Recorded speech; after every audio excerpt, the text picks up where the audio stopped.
Alright, hey everyone, this is Drew here with Aaron. We are back for the second game of the final match between Joe Sumner playing Sultai Whip and Jarom Lemmon playing Blue White Heroic. What do you think these guys sideboard in? I think the CDC web deck has traditionally been bringing in Kioras and Thoughtseizes. Yeah, I mean, I definitely like Thoughtseize a lot versus the Heroic deck, even more so than versus your conventional aggressive deck, since, like I said before, Heroic is a deck that requires multiple moving parts. You need creatures and enchantments for your creatures and protection for your creatures, and if you can pick one of those crucial things off, the deck becomes much weaker. And Joe does lead off with a Thoughtseize here. Looks like Jarom did mulligan to 5, however.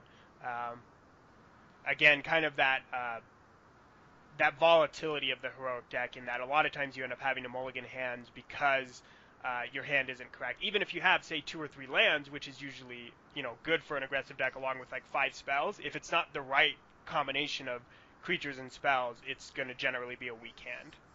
And looks like Jaron Mulligan to 5, kept the one land hand, got Thoughtseized, and then didn't draw another land. So this game might be a little tough. Yeah, it's going to be pretty rough for him. He does draw another land, fortunately. And his 5 land hand actually didn't look too bad. He had a creature, he had a blue ordeal, which is one of the better ordeals to have when you mulligan to 5. He had a stubborn denial, so he had a pseudo protection spell. So it actually looked like a pretty good five card hand, but Joe was able to take the creature with the Thoughtseize, and then Jarom, doesn't have a follow up creature, and Joe's able to actually play a turn 3 Tassiger.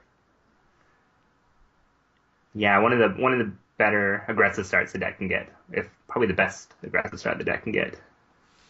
Yeah, really, it can only get much better if he follows up with probably a Sidisi here, right? Yep. And Jerem did draw a third land, but once again had no play, so probably has a handful of enchantments, but no creatures to put them on.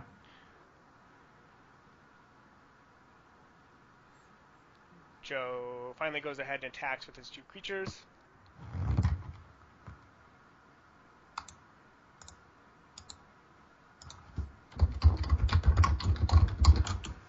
And then he follows up with a Sidisi. So, like you said, probably, can you get a better aggressive start than this? I don't think This so. Do you is think Jerem should have cycled this Defiant Strike on one of Joe's creatures, maybe a little earlier in the game, just to try to get some action?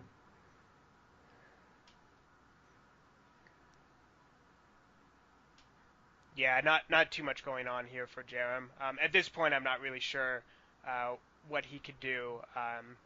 Yeah, Joe's draw is pretty brutal. Probably you know, the best draw he can get, especially in a situation where your opponent mulls to 5. First Yeah, turn Thoughtseize, second turn Satyr, third turn Tassigurs, fourth turn Sidisi. yeah. Zombie Friend is. I think even if Jerem had Fabled Heroes in his decks, if he had like 4 lands, so like say he like played his 4th land and then played a Fabled Hero and had a God's Willing to protect it, if Joe has a removal spell, he still, I don't think, can even win the game from this position. Yeah, I think even with a full 7, it's going to be tough to beat this particular draw. And Joe goes ahead and attacks, triggering Sidisi, generating another zombie. This drops Jerem down to 3. At this point, like I said, I don't think there's anything with 3 lands, especially because he can't even play end hostilities at this point.